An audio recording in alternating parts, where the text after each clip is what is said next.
Power rarely fails because it lacks force. More often, it fails because it misunderstands the scale at which its own force operates. Victory can be measured in fields and fortresses, in captured cities and broken armies.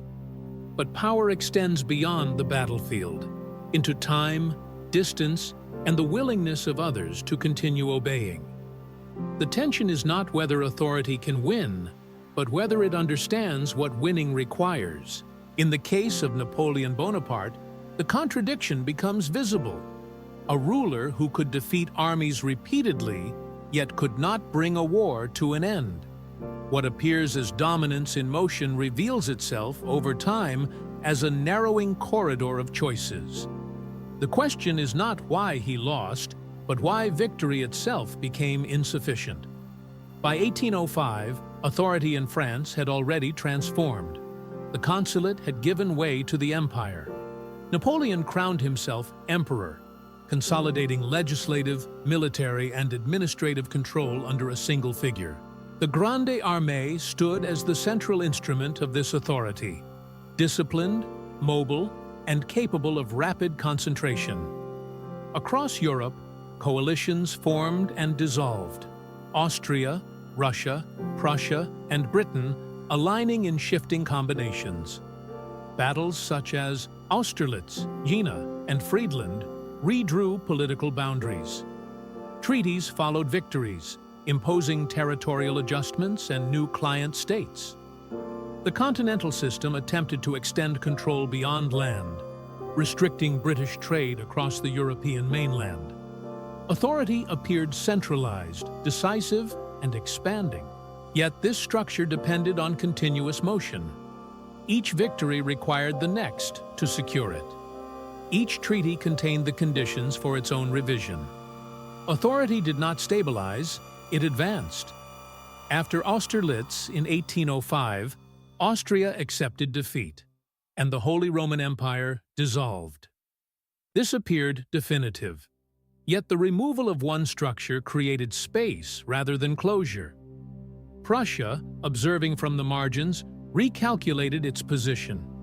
Within a year, it entered the conflict and was defeated at Jena and Auerstedt. The pattern repeated, destruction followed by reconfiguration. In provincial towns, administrators adjusted to new legal codes while awaiting confirmation of whether French authority would persist beyond the next campaign.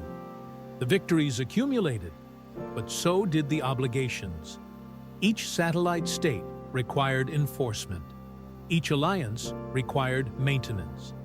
Authority extended itself across a map that no longer resisted directly, but did not fully comply either.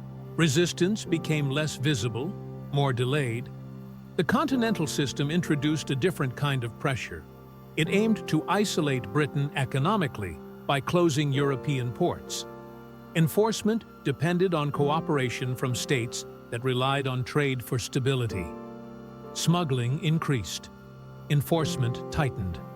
Authority responded with further decrees, attempting to close gaps that multiplied as quickly as they were addressed.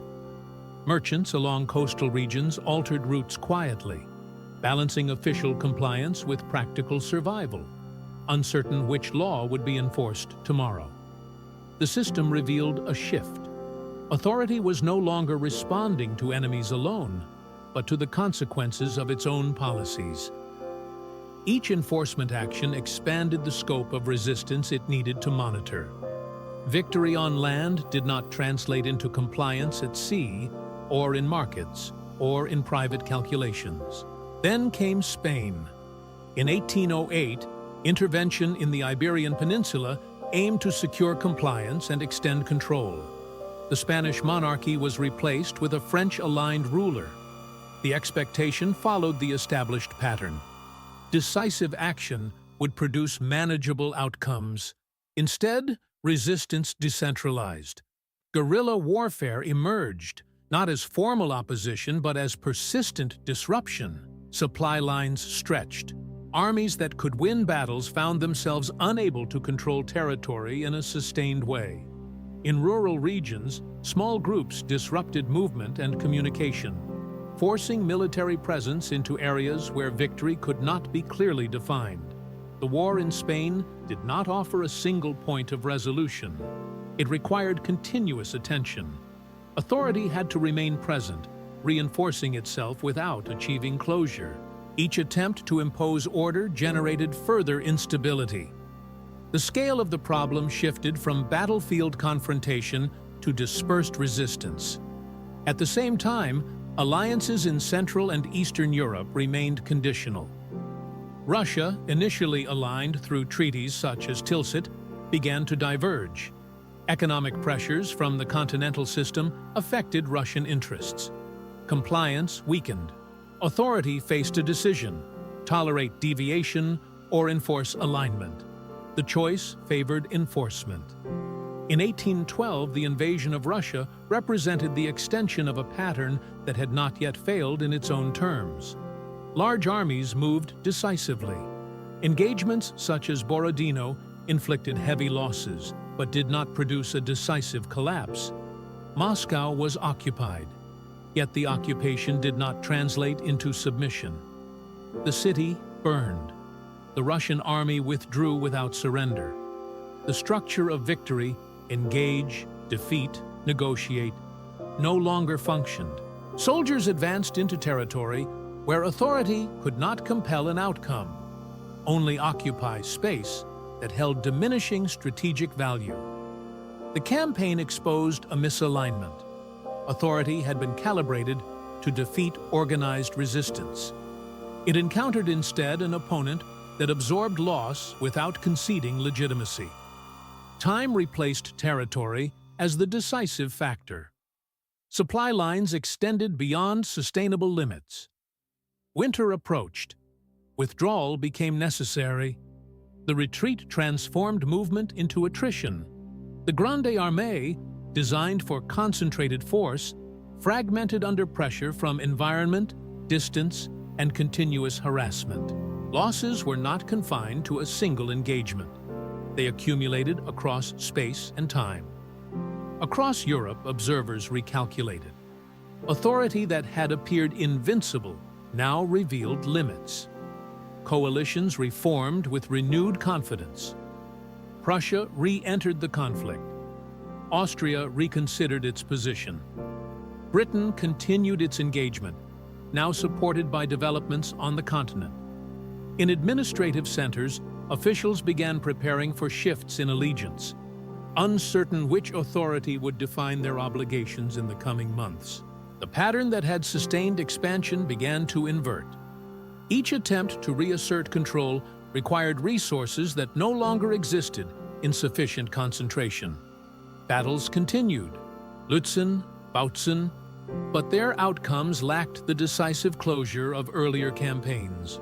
Authority could still win engagements, but each victory failed to reduce the overall pressure. The system had become dependent on a sequence that no longer produced resolution. By 1813, at Leipzig, the scale shifted again. Multiple armies converged. The battle represented not a single confrontation, but the culmination of accumulated opposition. Defeat did not emerge from a sudden collapse, but from the convergence of forces that had been gathering across previous decisions. Authority confronted its own limits, not as an abstract realization, but as a narrowing of options. Retreat became the only available movement. Control contracted. Even then, the perception of recovery persisted.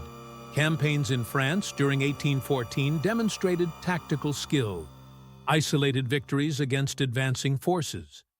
Yet these victories existed within a shrinking space. They did not alter the broader alignment of power. Paris fell. Abdication followed. The structure remained recognizable. Authority still operated, issued commands, achieved localized success. But the context had shifted beyond its capacity to reverse, and still, it did not fully end. The 100 Days in 1815 revealed the persistence of the original pattern. Return, mobilization, rapid engagement. Waterloo followed, a battle that has often been framed as the decisive moment. But even here, the outcome reflected accumulated conditions rather than isolated failure. Opposing forces coordinated effectively. Timing, coordination, and prior positioning converged. The final defeat did not introduce a new principle. It confirmed one that had been forming. Authority had remained oriented toward decisive encounters, toward moments where force could produce clarity. But the war had shifted into a structure where clarity was deferred, distributed, and contingent. Each victory added to the complexity it needed to manage. Each assertion of control expanded the field in which control had to be maintained. In the end, the limitation was not the inability to win battles. It was the inability to transform those victories into stable conditions. Authority extended itself across domains where force could initiate change, but not complete it. What remains is not a contradiction resolved, but one sustained. Power continues to move, to act, to win in visible ways. But beneath that movement, its options narrow. The space between action and outcome widens, and within that widening, victory becomes something that can be achieved repeatedly without ever being enough. Join us on Timeless Questions, where ancient stories, enduring ideas, and human nature meet in quiet reflection.